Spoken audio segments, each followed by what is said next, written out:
ஊழல் ஒழிப்பு நடவடிக்கைகளுக்கு ஆதரவு ஃபீல்ட் மார்ஷல் சரத் பொன்சேகா பகிரங்கம். மாவீரர் நாள் ஏற்பாடுக்கான பணம் புலம்பெயர்ந்தோருக்கு பரந்த அறிவிப்பு. ஜனாதிபதியின் வெளிநாட்டு பயணங்கள் செலவுகளை வெளியிட்ட அமைச்சர். பாலைவனமாக மாறப்போகும் யாழ்ப்பாணம் எச்சரிக்கும் கடற்றொழில் அமைச்சர். அரசு ஊழியர்களுக்கான சம்பள கட்டமைப்பு குறித்து வெளியான தகவல்.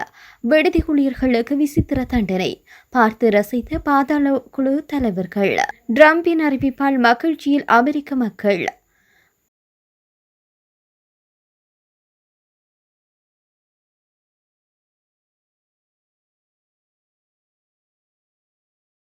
அனுர அரசாங்கத்துடன் இணைந்து ஒருபோதும் பதவிகளை பெற்றுக்கொள்ள மாட்டேன் என முன்னாள் ராணுவ தளபதி ஃபீல்ட் மார்ஷல் சரத் பொன்சேகா தெரிவித்தார். தற்போதைய அரசாங்கத்தின் ஊழல் ஒழிப்பு நடவடிக்கைகளுக்கு தன்னுடைய ஆதரவு வழங்கப்படும் எனவும் அவர் சுட்டிக்காட்டினார்.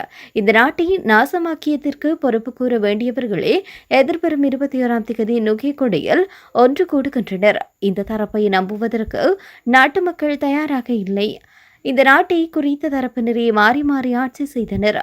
அந்த காலப்பகுதியிலேயே அவர்களினால் நாட்டை கட்டியெழுப்ப முடியவில்லை. இவர்கள் இனி என்ன செய்ய போகின்றனர் என சரத் பொன்சேகா கேள்வி எழுப்பியிருந்தார். மாவீரர் நாள் ஏற்பாடுகளுக்காக அரசியல் கட்சிகளுக்கு புலம்பெயர்ந்தோர் பணங்களை அனுப்ப வேண்டாம் என சம்பூர் ஆலங்குளம் மாவீரர் நாள் ஏற்பாட்டு குழுவின் தலைவர் தெரிவித்திருக்கின்றார். திருகோணமலை மாவட்ட மாவீரர் குடும்ப கௌரவிப்பு நிகழ்வு முன்னெடுக்கப்பட்டிருந்தது. இந்த நிலையில் சம்பூர் ஆலங்குளம் மாவீரர் நாள் ஏற்பாட்டிற்கு குழுவினரால் இது குறித்த கலந்துரையாடல் இன்றைய தினம் ஆலங்குளத்தில் இடம்பெற்றது. இதனையடுத்து கருத்து தெரிவிக்கும் போது இவ்விடயத்தை தலைவர் காண்டீபன் தெரிவித்தார். இந்த நிலையில் எதிர்வரும் 20ஆம் தேதி இந்த நிகழ்வுக்கான முன்னெடுக்கப்படுகின்றது என அவர் தெரிவித்தார். இதற்காக போக்குவரத்து ஏற்பாடுகளும் மேற்கொள்ளப்பட்டுள்ளதாக அவர் குறிப்பிட்டார். அத்தோடு மாவீரர் நாள் ஏற்பாடுகள் நடைபெற்று வருவதாகவும் அது அந்த தினத்தில் நடைபெறும் எனவும் அவர் குறிப்பிட்டார். மேலும் புலம்பெயர் தேசத்தில் உள்ளோர் அரசியல் கட்சிகளுக்கு மாவீரர் நாள் ஏற்பாடுகளுக்கென பணங்களை அனுப்ப வேண்டாம் எனவும் அவர் தெரிவித்துள்ளமை குறிப்பிடத்தக்கது. ஜனாதிபதி அன்ருகுமார திசாநாயக்கவின் உத்தியோகபூர்வ வெளிநாட்டு பயணங்களுக்காக செலவிட்ட நிதித்தொகை தொடர்பான விவரங்களை அரசாங்க கட்சியின் பிரதான அமைப்பாளர் அமைச்சர் நலிந்து ஜெயதிச வெளிப்படுத்தியுள்ளார். பாராளுமன்ற விவாதத்தில் கலந்து கொண்டு உரையாற்றும் போது அமைச்சர் வெளிப்படுத்தினார். ஜனாதிபதி இதுவரையில் 8 வெளிநாட்டு பயணங்களை மேற்கொண்டுள்ளதாகவும் அமைச்சர் இதன்போது சுட்டிக்காட்டினார். குறித்த 8 பயணங்களுக்காகவும் ஜனாதிபதி 14.9 மில்லியன் ரூபாவை செலவழித்துள்ளதாகவும் அவர் தெரிவித்தார். கடந்த ஆண்டு டிசம்பர் மாதம் 15 தொடக்கம் 17ஆம் தேதிகளுக்கு இடைப்பட்ட இந்திய பயணத்திற்கான செலவு 1.2 மில்லியன் ரூபாய். 2025 ஜனவரி மாதம் 14ஆம் தேதி அன்று சீன பயணத்திற்கான செலவானது 0.8 மில்லியன் ரூபாய். 2025 பிப்ரவரி மாதம் 10 தொடக்கம் 13ஆம் தேதிகளில் ஐக்கிய அரபு அமீரகத்திற்கான பயணத்திற்கான செலவு 0.5 மில்லியன் ரூபாய். 2025ஆம் ஆண்டு மே மாதம் 4ஆம் தேதி தொடக்கம் 6ஆம் தேதி வரையிலான வியட்நாம் பயணத்திற்கான செலவு 1.9 மில்லியன் ரூபாய். 2025 மே மாதம் 4ஆம் தேதி தொடக்கம் 6ஆம் தேதி வரையிலான வியட்நாம் பயணத்திற்கான செலவு 1.9 மில்லியன் ரூபாய். 2025 ஜூன் மாதம் 11ஆம் தேதி தொடக்கம் 13ஆம் தேதிகளில் மேற்கொண்ட ஜெர்மனி பயணத்திற்கான செலவு 4 மில்லியன் ரூபாய். 2025 ஜூன் மாதம் 28ஆம் தேதி தொடக்கம் 30ஆம் தேதிகளில் மாலைதீவு பயணத்திற்கான செலவு 0.7 மில்லியன் ரூபாய். செப்டம்பர் மாதம் 23 தொடக்கம் 26ஆம் தேதிகளில் ஐக்கிய நாடுகள் சபை அமர்வுக்கான அமெரிக்க பயணத்திற்கும் அதனைத் தொடர்ந்து ஜப்பானுக்கும் 5.5 மில்லியன் ரூபாய். இந்த தகவலை இன்றைய தினம் அமைச்சர் நலிந்து ஜெயதிச நாடாளுமன்றத்தில் வெளிப்படுத்தியிருந்தார். யாழில் உள்ள இளைஞர்களின் வெளிநாட்டு புலம்பெயர்வினால் யாழ்ப்பாணம் பாலைவனம் போன்று காட்சியளிக்கும் நிலைக்கு தள்ளப்படும் என கடற்றொழில் அமைச்சர் ராமலிங்கம் சந்திரசேகர் தெரிவித்தார். கொழும்பு ஊடகம் ஒன்றுக்கு வழங்கிய விசேட செவ்வியில் இந்த விடயத்தை தெரிவித்தார். வடக்கு மாகாணத்தில் மக்கள் நாட்டை விட்டு வெளியேறுவது அதிகரித்துள்ள நிலையில் பிறப்பு வீதமும் குறைவடைந்துள்ளதனால் அரசியல் இருப்பு கேள்விக்குறியாகியுள்ளதாக தெரிவித்தார். போதைப்பொருள் பாவனை, வாழ்வெட்டு கலாச்சாரம் போன்ற குற்ற செயல்களினால் இளைஞர்களும் படித்த சமூகமும் வடக்கை விட்டு வெளியேறும் நிலை உருவாகி வருவதாக சுட்டிக்காட்டினார். போதைப்பொருள் மாஃபியாக்களின் காரணத்தினால் அங்கிருக்கின்ற மக்கள் தங்கள் பிள்ளைகளை பாதுகாப்பதற்கு பல சவால்களை எதிர்கொள்வதாக அவர் தெரிவித்தார். இந்த நிலையில் இவ்வாறான சவால்களுக்கு மத்தியில் மக்கள் பாதுகாப்பிற்காக அந்த பிரதேசங்களை துரித அபிவிருத்தியை நோக்கி நகர்த்த வேண்டும் எனவும் அமைச்சர் வலியுறுத்தினார். அரசு சேவைக்கான முறையான சம்பள கட்டமைப்பு நிறுவுவது குறித்த துணைக்குழுவினுடைய இடைக்கால அறிக்கை சமர்ப்பிக்கப்பட்டுள்ளது.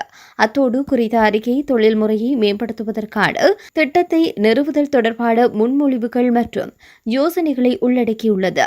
இந்த நிலையில் பொது நிர்வாகம், மாகாண சபைகள் மற்றும் உள்ளூராட்சி விவகாரங்களுக்கான அமைச்சர் ஆலோசனை குழுவிடம் குறித்த அறிக்கை சமர்ப்பிக்கப்பட்டுள்ளது. துணைக்குழுவினுடைய தலைவர் மற்றும் நாடாளுமன்ற உறுப்பினர் சந்தன சூர்யாரச்சினால் குறித்த அறிக்கை சமர்ப்பிக்கப்பட்டுள்ளது. குறித்த அமைச்சர் ஆலோசனை குழு அண்மையில் அதன் தலைவர் அமைச்சர் சந்தன அபிவர்த்தன தலைமையில் நாடாளுமன்றத்தில் கூடிய போது தொடர்புடைமை அறிக்கை சமர்ப்பிக்கப்பட்டது. இந்த நிலையில் 10 ஆண்டுகளுக்கு மேலான அரசு சேவையை நிறைவு செய்த பின்னர் நாடாளுமன்ற உறுப்பினர்களான நபர்களுக்கு அவர்கள் முன்னர் பதவியேற்ற பதவி தொடர்பான ஓய்வூதியங்களை வழங்கவும் இங்கு முன்மொழியப்பட்டது. தன்னுடைய அரசாங்க வேலையை விட்டு நாடாளுமன்ற உறுப்பினராக மாறும் ஒருவர் நாடாளுமன்ற உறுப்பினர் ஓய்வூதியத்திற்கு உரிமையற்றவர் என்பதனால் இந்த விடயத்தை பரிசீலிக்க வேண்டியதன் அவசியமும் இங்கு கலந்துரையாடப்பட்டமை குறிப்பிடத்தக்கது. கொள்ளுப்பட்டி பகுதியில் உள்ள ஒரு இரவு விடுதியில் பணிபுரியும் 3 ஊழியர்களுக்கு விசித்திரமான தண்டனை ஒன்று பாதாள உலக கும்பல் ஒன்று வழங்கியுள்ளது. குறித்த பாதாள உலக கும்பலின் தலைவர் வள்ளி சாரங்கவின் சகாக்கள் இவ்வாறு செய்துள்ளதாக தெரியவந்தது. இதன்போது விடுதி ஊழியர்களின் தலைமுடியை முழுவதுமாக வெட்டி பின்னர் பெண்களின் ஆடைகளை அணிய வைத்து மாலை அணிவித்து அவர்களை நடனமாட கட்டாயப்படுத்தியுள்ளனர். இந்த மனிதாபிமானமற்ற தண்டனையை துபாயில் இருப்பதாக கூறப்படும் வள்ளி சாரங்கா வீடியோ அழைப்பு மூலம் பார்த்துள்ளார். வள்ளி சாரங்காவின் சீடர் சிலருக்கு விடுதிக்கு சென்ற போது ஏற்பட்ட சண்டைக்கு பழிவாங்கும் விதமாக 3 தொழிலாளர்களும் இந்த முறையில் தண்டிக்கப்பட்டனர் என தெரிவிக்கப்படுகிறது. அத்துடன் இந்த மோசமான செயலை செய்த குழு தப்பி சென்றுள்ளதாக தெரியவந்தது. டிரம்பின் புதிய நிர்வாக உத்தரவு மூலம் தேயிலை, பழச்சாறு, கோகோ, மசாலா பொருட்கள், வாழைப்பழங்கள், ஆரஞ்சு, தக்காளி மற்றும் சில உரங்கள் உள்ளிட்ட பொருட்கள் மீதான வரிகள் நீக்கப்பட உள்ளது. அமெரிக்க ஜனாதிபதி டிரம்ப் கடந்த ஏப்ரல் மாதம் பல்வேறு நாடுகள் மீது கூடுதல் வரிகளை விதித்தார். அண்டைய நாடுகளான கனடா, மெக்சிகோ மற்றும் பிரேசில் உள்ளிட்ட பல நாடுகளில் இருந்து இறக்குமதி செய்யப்படும் பொருட்களுக்கு கூடுதல் வரிகள் விதிக்கப்பட்டன. இறக்குமதி வரி உயர்ந்ததனால் அமெரிக்காவில் பல்வேறு பொருட்களின் விலை அதிகரித்துள்ளது. குறிப்பாக உணவுப் பொருட்களின் விலை கடுமையாக உயர்ந்துள்ளதனால் மக்கள் கடும் அதிருப்தி அடைந்தனர். இதனை அடுத்து சில உணவுப் பொருட்களுக்கான இறக்குமதி வரியை குறைக்க அமெரிக்க அரசு ஆலோசித்து வந்தது. இந்த நிலையில் மாட்டிறைச்சி, காஃபி, பழங்கள் உள்ளிட்ட பல்வேறு உணவுப் பொருட்களின் மீதான வரிகளை நீக்குவதற்கான நிர்வாக உத்தரவில் ஜனாதிபதி டிரம்ப் கையெழுத்திட்டார். இந்த புதிய வரி விலக்கு வருகின்ற 20ஆம் தேதி நள்ளிரவு முதல் நடைமுறைக்கு வரும் என்று தெரிவிக்கப்பட இருக்கிறது. இது தொடர்பாக டிரம்ப் கூறும்போது ஹோபி போன்ற சில உணவுகள் பொருட்கள் மீதான வரியை நாங்கள் குறைத்துள்ளோம் என தெரிவித்தார். உணவுப் பொருட்களின் விலை அதிகரித்து வருவதாக நுகர்வோர்கள் முறைப்பாடுகள் அளித்து வந்தனர். இது சமீபத்தில் நடந்த மேயர் மற்றும் உள்ளூர் தேர்தலில் எதிரொலித்தது. இந்த தேர்தல்களில் டிரம்பினுடைய குடியரசுக் கட்சி தோல்வியை சந்தித்தது. இதற்கு விலைவாசி உயர்வு பிரச்சினைதான் காரணம் என்று கூறப்படுகின்றது. இந்த நிலையில் மாற்றிறைச்சி உள்ளிட்ட உணவுப் பொருட்களுடைய மீதான இறக்குமதி வரியை ரத்து செய்வதாக டிரம்ப் அறிவித்துள்ளார் என்பது குறிப்பிடத்தக்கது.